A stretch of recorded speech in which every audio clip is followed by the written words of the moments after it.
Hello everyone, hope you all are doing well. Please मेरे channel को subscribe कीजिए और नोटिफिकेशन आइकन दबाइए ताकि जब भी मैं नया वीडियो डालूँ आपको उसका नोटिफिकेशन आ जाए। तो आज का जो हमारा टॉपिक है वो है मल्टीप्लिकेशन ऑफ लार्ज इंटीजर्स। अब इसके लिए हमको यूज़ करना पड़ेगा एक टेक्निक जिसको बोलते हैं हम लोग डिवाइड एंड कॉन्कर, जो कि डेटा स्ट्रक्चर्स में हमने पढ़ी है, लेकिन एक बार फिर से हमको यहाँ पे पढ़ना है। तो नेक्स्ट क्वेश्चन में हम डिवाइड एंड कॉन्कर कैसे काम करता है वो भी एक बार देख लेंगे। लेकिन एक बेसिक आइडिया लेने के लिए मैं बता सकता हूँ कि अगर कोई प्रॉब्लम हमारे पास में है जो कि बहुत बड़ा है, तो उस बड़े प्रॉब्लम को हम लोग डिवाइड करेंगे सबसे पहले छोटे छोटे पार्ट्स में, और फिर वो छोटे छोटे पार्ट्स को सॉल्व करके वापस रिकम्बाइन करेंगे हम एक बड़ा प्रॉब्लम सॉल्व करने के लिए। उसको बोलते हैं हम लोग डिवाइड एंड कॉन्कर टेक्निक। ठीक है, तो जैसे यहाँ पे एग्जाम्पल के लिए एक प्रॉब्लम दिया है 1234 इंटू 981। तो हम इसको क्या कर सकते हैं, ये जो 12 है ये हंड्रेड्स में है, मतलब 1200 है ये, तो हम इसको स्प्लिट कर सकते हैं 1200 में। ठीक है, और ये जो 34 है वो यूनिट्स है, तो फिर हम यहाँ पे 34 इंटू 10⁻0, मतलब 10⁻0 का मतलब होता है 1, तो 34 इंटू 1 34 हो जाएगा। और यहाँ पे 12 इंटू 10 स्क्वायर मतलब हो जाएगा 100, तो यहाँ पे हो जाएगा a की वैल्यू 1200 प्लस b की वैल्यू 34। सेम हमने सेकेंड के लिए भी किया है। तो हमारे पास में अभी 4 अलग अलग वेरिएबल्स आ गए, a b c और d। तो अभी a plus B into C plus D हम कैसे कर सकते हैं, a into C plus a into D plus b into C plus b into D. हम इस तरीके से मल्टीप्लाई करते हैं हमेशा। तो बस अभी ये जो A C A D B C B D है, इनकी हम वैल्यूज डाल देंगे पूरी और कैलकुलेट कर लेंगे, हमको मिल जाएगा हमारा आंसर। या फिर हम और एक तरीका यूज कर सकते हैं जिसमें एग्जाम्पल सेम ले रहे हैं 981 इंटू 1234।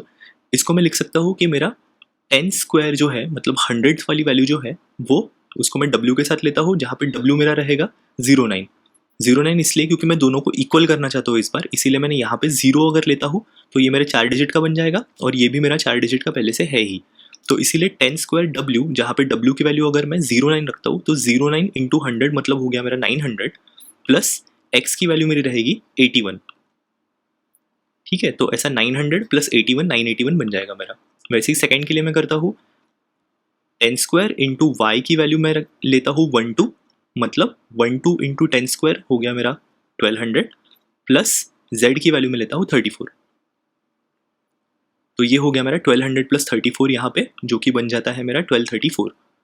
ठीक है, अब फिर से मैं जैसा ऊपर किया था वैसे ही मल्टीप्लाई करूंगा कि 10 स्क्वायर w इंटू पहले 10 स्क्वायर y के साथ में, plus 10 square w into z, फिर वैसे ही x into 10 square y plus x into z।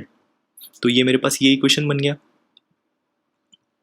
अब इसके अंदर मैं वैल्यूज डालूंगा, जो मैंने अभी थोड़ी देर पहले बताया था कि w की 09 है, x की 81 है, और y की 12 है, और z की 34 है। ये वैल्यूज मैं इसके अंदर पुट कर दूंगा। तो पुट करने के बाद में फिर से मेरा आंसर आ गया, जो कि ऑब्वियसली सेम ही रहेगा जो यहाँ पे आंसर आया था, लेकिन थोड़ा सा मैं उसको मॉडिफाई करने की कोशिश कर रहा हूँ, अलग अलग तरीके से सॉल्व करने की कोशिश कर रहा हूँ। लेकिन फिर भी अगर हम देखते हैं तो यहाँ पे मुझे मल्टीप्लिकेशन कितने करने पड़ रहे हैं, यहाँ पे ये एक मल्टीप्लिकेशन करना पड़ रहा है, ये दूसरा, ये तीसरा, ये चौथा। ठीक है, तो मैं भले ही डिवाइड कर रहा हूँ लेकिन मुझे 4 मल्टीप्लिकेशंस करने हैं इसके अंदर में। तो मैं क्या करूँगा, यहाँ पे मैं इस तरीके से टेक्निक लगाऊंगा कि मुझे कम से कम मल्टीप्लिकेशंस लगे इस चीज़ में। तो मैं जो टेक्निक अभी लगाने वाला हूँ उसमें मुझे सिर्फ 3 मल्टीप्लिकेशंस लगेंगे, जो कि कॉम्प्लिकेटेड ऑपरेशंस है, एडिशन सब्सट्रैक्शन सिंपल ऑपरेशंस है। तो मैं फोकस करूँगा कि मैं कम से कम कॉम्प्लिकेटेड ऑपरेशंस करूँ, और ज़्यादा रहे अगर मेरे प्लस माइनस तो वो चल जाता है, कोई प्रॉब्लम नहीं है, लेकिन मल्टीप्लिकेशन को रिड्यूस करना है। तो जैसे यहाँ पे 1 2 3 4 मल्टीप्लिकेशन हो रहे हैं, तो मैं भी कोशिश करूँगा कि मैं उसको 3 पे लाऊँ। ठीक है, तो अब ये जो 4 मेरे टर्म्स है 1 2 3 4, इसमें से अगर मैं 10 टू द पावर 4 और 10 स्क्वायर निकाल लेता हूँ तो सिंपली मेरे पास क्या क्या मल्टीप्लिकेशंस बचे हुए हैं, मुझे डब्ल्यू वाई को मल्टीप्लाई करना है, डब्ल्यू जेड एक्स वाई और एक्स जेड, जो ये 4 मुझे मल्टीप्लाई करने हैं उसको मैं अलग से यहाँ पे लिख लेता हूँ। अब ये चीज़ मैं कैसे ला सकता हूँ, ये वाले फॉर्मूला से ला सकता हूँ मैं, क्योंकि मुझे क्या करना पड़ेगा, w into Y plus w into Z, ये वाला part, plus x into Y plus x into Z, मतलब ये वाला पार्ट। तो मैं ऐसे एक r से डिनोट कर सकता हूँ इस चीज़ को। अब यहाँ पे अगर आप देख रहे हैं तो यहाँ पे मुझे ये चारों जो है, ठीक है, ये चारों को अलग अलग मल्टीप्लाई करने से बेटर मेरे यहाँ पे मैंने उसको रिड्यूस कर दिया है 2 मल्टीप्लिकेशंस पे। मुझे सिर्फ इसको मल्टीप्लाई करना है इसके साथ में फिलहाल। ठीक है, तो अभी r तो मेरा बन गया, r मेरा ये पूरा है। तो अब मैं एक p लेता हूँ अलग से, जो मेरा ये w आया है पहले, इसको मैं p से डिनोट करता हूँ अभी, और ये जो x z है मेरा, इसको मैं q से डिनोट करता हूँ। ठीक है। और आर तो मेरा अभी में हमने देखा कि w प्लस एक्स और y प्लस जेड हमने बनाया हुआ है यहाँ पे। तो अभी जो तरीका है वो सेम रहेगा, पुराना वाला ही। ये जो हमने फॉर्मूला लिया था यही लेंगे हम, सिर्फ यहाँ पे पी क्यू आर से उसको रिप्लेस कर देंगे।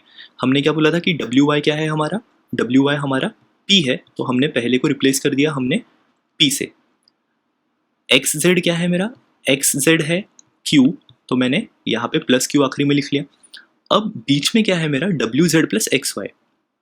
ठीक है, तो W Z plus X Y, मेरा आर पूरा क्या डिनोट करता है, W Y plus W Z plus X Y plus X Z, लेकिन मुझे चाहिए सिर्फ इसमें से W Z plus X Y. तो मैं उसमें से ये जो डब्ल्यू वाई है मेरा, डब्ल्यू वाई मतलब क्या है पी, और एक्स जेड है मेरा, तो एक्स जेड क्या है क्यू। तो इन दोनों को मैं, ये वाला पार्ट और ये वाला पार्ट, पी और क्यू को मैं माइनस कर दूंगा आर में से, तो इसीलिए यहाँ पे लिखा है R minus P minus Q.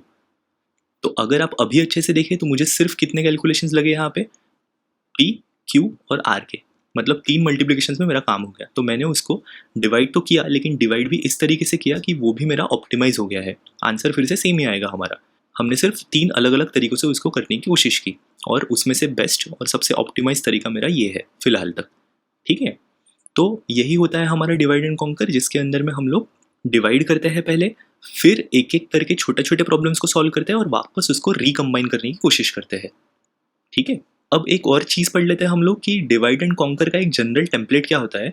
तो हम एक सिंपल उसका टेम्पलेट बना लेते हैं कि कैसे काम करता है। जो मैंने बताया बस उसी को हम लोग एल्गोरिदम में लिखने की कोशिश करते हैं। सपोज कीजिए मेरे पास में एक एडहॉक नाम का फंक्शन है, और ये एडहॉक नाम का फंक्शन क्या करता है कि ये छोटे छोटे इंस्टेंसेस बनाता है। ठीक है, अब मैं एक एल्गोरिदम बना रहा हूँ यहाँ पे, डीसी मतलब मेरा डिवाइड एंड कॉन्कर वाला एल्गोरिदम। अगर मेरा x बहुत छोटा बन चुका है पहले ही, तो मैं रिटर्न करूंगा एडहॉक को। अगर छोटा बन चुका है तो उसको फिर से और छोटा करने की ज़रूरत नहीं है मुझे, इसलिए मैं उसको रिटर्न कर दूंगा। लेकिन अगर ये पार्ट नहीं है, इसका मतलब वो बड़ा है। तो बड़ा अगर है तो decompose x into smaller instances x1 x2 xl तक, और उनके साथ मैं क्या करूंगा, 1 to l घुमाऊंगा ये पूरे इंस्टेंसेस को, और इंस्टेंसेस को मैं कॉल करते जाऊंगा डीसी ऑफ xi में, मतलब उसको मैंने पास किया और फिर से मैं चेक करूंगा कि वो छोटा हो गया है क्या। अगर नहीं तो फिर से उसको डिकम्पोज करेगा, और यहाँ पे उसको लूप में घुमा के और छोटा छोटा करते जाएगा। कब तक ये लूप घूमेगा, रिकर्शन कब तक चलेगा, जब तक मेरे वो इतना स्मॉल नहीं हो जाता है कि मैं उसको वापस रिटर्न कर दूँ।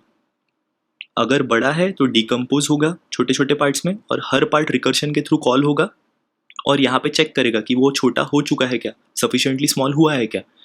हुआ है तो रिटर्न कर देगा एडहॉक, नहीं हुआ है तो उसको फिर से डिकम्पोज करेगा। तो ये रिकर्शन काम कर रहा है यहाँ पे।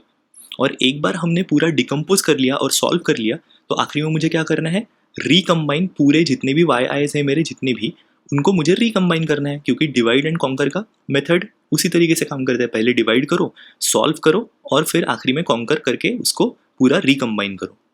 ठीक है, और एक बार रिकम्बाइन हो गया पूरा to obtain a solution y for x, तो ये सॉल्यूशन निकल गया y, इसलिए रिटर्न कर दो y को। ठीक है, तो ये होता है हमारा general template divide and conquer algorithm के लिए। ठीक है, तो आज के लिए इतना ही। आपको ये वीडियो कैसा लगा प्लीज़ मुझे कमेंट सेक्शन में बताइए। आपको कुछ भी डाउट्स है आप प्लीज़ वो कमेंट सेक्शन में पूछ सकते हैं मुझे। Thank you so much, take care, bye bye.